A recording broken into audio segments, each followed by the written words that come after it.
I am Linda van Tilburg for National Security News. A new report, The Politics of Murder, Criminal Governance and Targeted Killings in South Africa, have revealed the extent of political assassinations in the country. The report was compiled by analysts Ayita Tubela and Rumbi Matamba from the Global Initiative Against Transnational Organized Crime, also known as GTOC, and has found that the country's elections that take place in a couple of days stands out globally for a very real threat of violence. Well, a warm welcome to you. Thanks for joining us in the NSN studio. Thank you, Linda. It's my privilege and honor to be here and speak more on the report. Well, could you provide an overview of your findings? Okay. So as indicated, I'm Ayita Tubela from the Global Initiative, and we work on an assassinations monitor. That is a database that looks at assassinations data, and we've started doing this from 2000, looking at data from 2000. And we also have ongoing data now for 2024. So we gather the data and then we analyze and look at any trends that are coming up, problem provinces as well as key actors, so to say. So the report that we have written looks mostly at 2023 data, because our previous reports also looked at other data. It looks mostly on 2023 data and then some of the data that we have collected up to the release of the report in 2024. So the report then found that there has been a general increase of assassinations over time since we started gathering our data.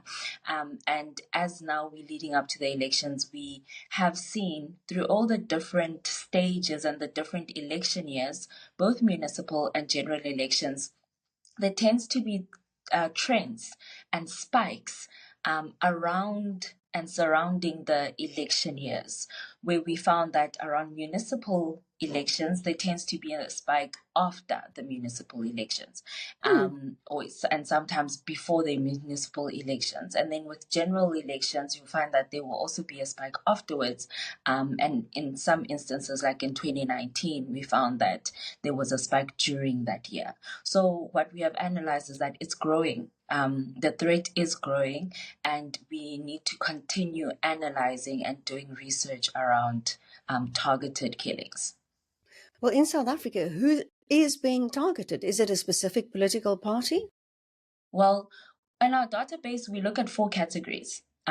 Political related assassinations. So those are looking at people who are employed in government, people who form part of political parties. It includes municipal officers, and it also includes whistleblowers as well as anti-corruption employees.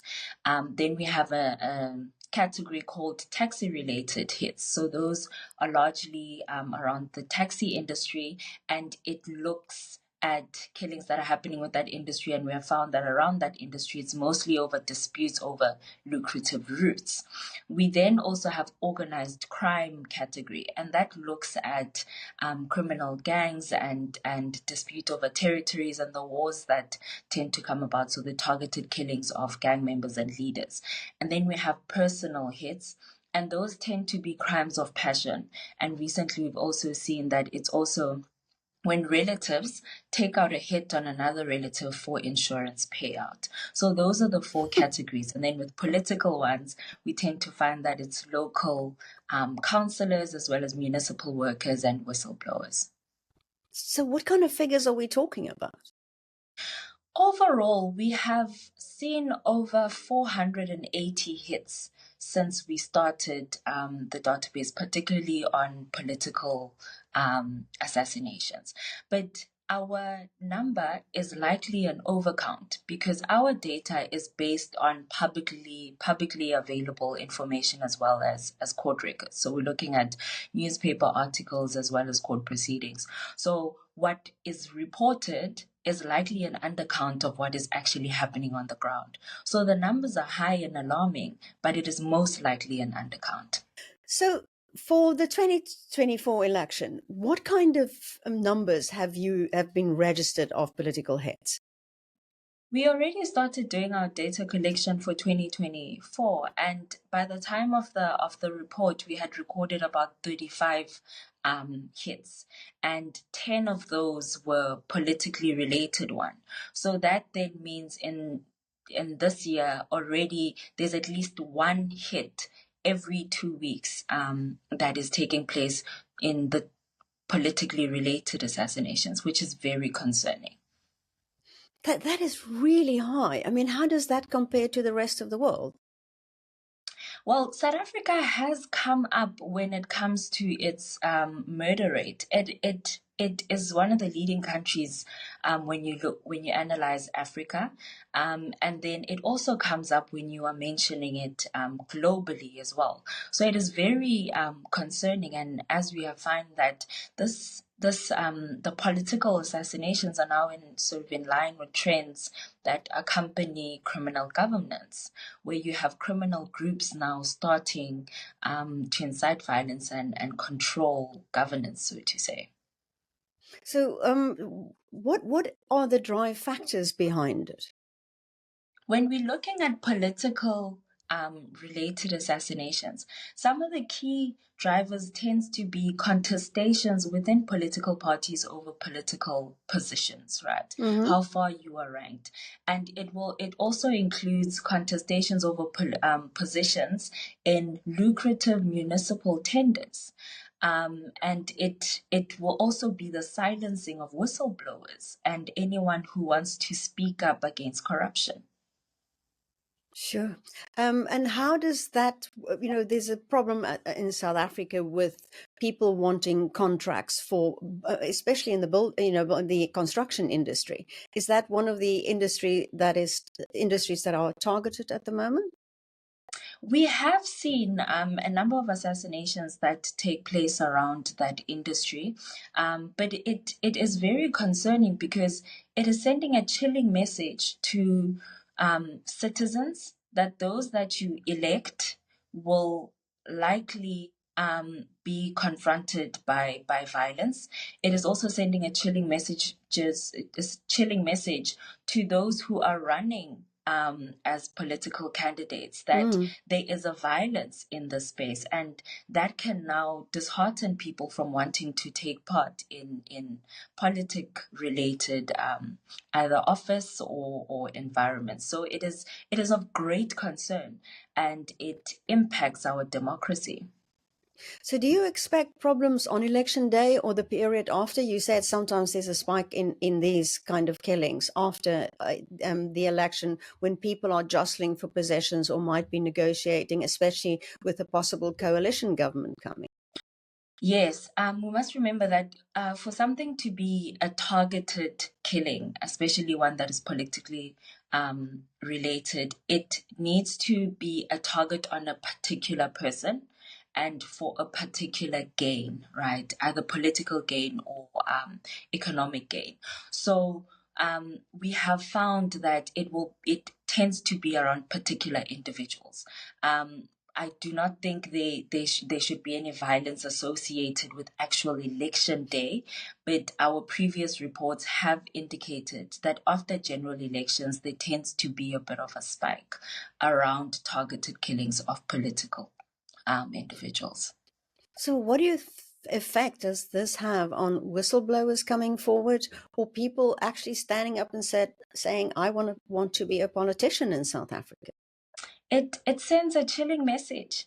It is very concerning because it instills fear in terms of whistleblowers as to if I expose certain things, I'm likely to be a victim of political violence. So it is of great concern, and we have also seen this trickle down into employees who work for state-owned institutions, and they are working in the anti-corruption unit.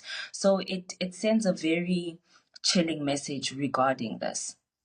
So, what is the prosecution rate for this? Are these people brought to justice? The prosecution rate of this is very concerning as well. And a recent study showed that around 15% of murder cases in South Africa are resolved. So that in itself is very concerning.